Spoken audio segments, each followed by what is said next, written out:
Кочани денеска цел ден живее во тишина, сеќавање и почит. Точно една година по трагичната несреќа во дискотеката Пулс, во која животот го загубија 63 млади луѓе, а преку 200 беа повредени, граѓани, семејства на жртвите и институциите заедно ја одбележуваат годишнината од трагедијата, што длабоко го потресе не само овој град и Македонија, туку можам слободно да кажам и целиот свет. 63 празни столчиња, празни бели столчиња поставени на плоштадот на револуцијата, нем сведок за 63 згаснати животи ги пречека бројните амбасадори и други официјални делегации и граѓани кои положија цвеќе, пошто следуваше и молитва за упокоение со која чино начелствуваше митрополитот Брегалнички Иларион. На комеморативниот настан пак ден на сеќавање 16 март 2025 што се одржа веднаш по тој настан присуствуваа представници на државниот врв, меѓу кои премиер Христијан Мицкоски, шефицата на државата Гордана Силјановска Давкова, лидери на политички партии, како и бројни амбасадори и представници на дипломатскиот кор во земја.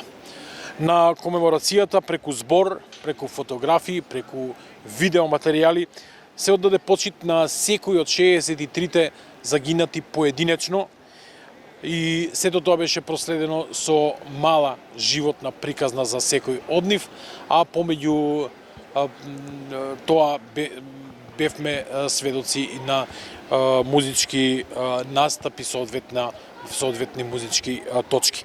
Што се кажа на комеморацијата, на која познатиот актер Веселинов, кој потекнува токму од Кочани, на моменти кој ја водеше комеморацијата, на моменти не можеше да ги задржи солзите, да слушнеме од материјалот што го подготвивме во продолжение. Кочани и Македонија изгубија 63 писари, 63 инженери, доктори, бизнесмени, наставници за речи, работници пред се, идни мајки и татковци. Изгубија цела генерација на млади луѓе кои требаше да бидат иднината на Кочани, на нашата држава. Помина година, време, а раните не само што не се затворија, туку станува подлабоки и пострашни. Годината што измина само успеам да го соочи Кочани со страшната вистина. Дека на вистина ги нема. Не може да ги заштитиме од смртта која не секогаш е во човечки раце, но можеме да го зачуваме споменот за нив. Можеме да се споменуваме дека имаме чета ангели на небото кои се молат за нас. Овој трајичен настан нека биде и повик за подигане на средства за поголема безбедност од сите страни, за одговореност на секој во својот животен позив и поттик за почит и љубов едни кон други. Одбележувањето на првата годишнина од трагичниот настан почна во саботата, а денеска, точно на денот кога се случи страотниот пожар, завршија одбележувањата преку манифестациите кои следеа. Синоќа, во текот на ноќта, или поточно во времето на избувнувањето на пожарот во 2 часот и 32 минути, родителите и најблиските на загинатите, но и други граѓани се собраа пред објектот на дискотеката Пулс, точно во времето кога пред една година избувна пожарот, со запалени свеќи и тивка молитва пред имињата на сите жртви, напишани и закачени во срца. Тие оддадоа почит на своите најблиски во атмосфера исполнета со тишина, солзи и со сеќавање. Што се порача од ноќното бдење, слушаме во продолжение.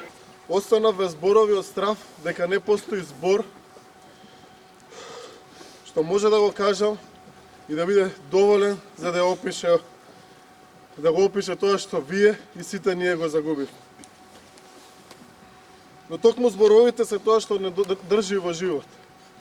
Борбата на обичниот човек за правда е борба за помнење наспроти заборавот. Сите ние сме заедно во ова. Заедно почнавме и заедно ќе продолжиме. Сегам да се погледнете сите помеѓу вас. Токму вие, семејствата и пријателите, покажавте што значи да не се заборави.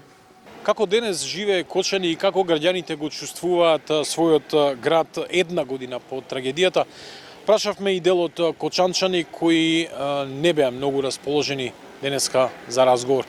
Но во продолжение да слушнеме што ни кажа оние кои се охрабрија сепак денеска да застанат пред нашата камера. Тешко е, болно е за секој родител кој има блиски, па тежината ни е како свежа, да ти кажам. Не можам да кажам, толку ми е тешко.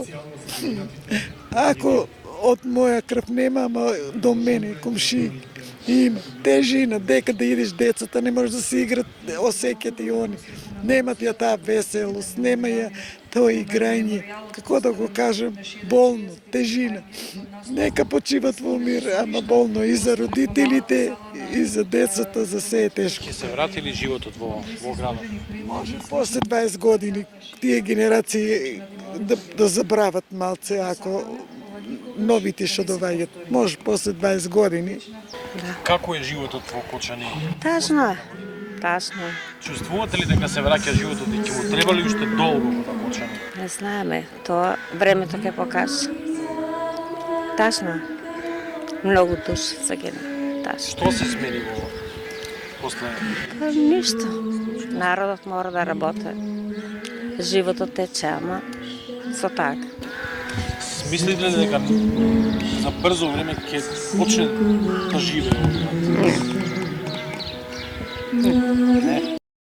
Една година подоцна болката можеби не е толку гласна како во првите денови, но останува тивка и длабока.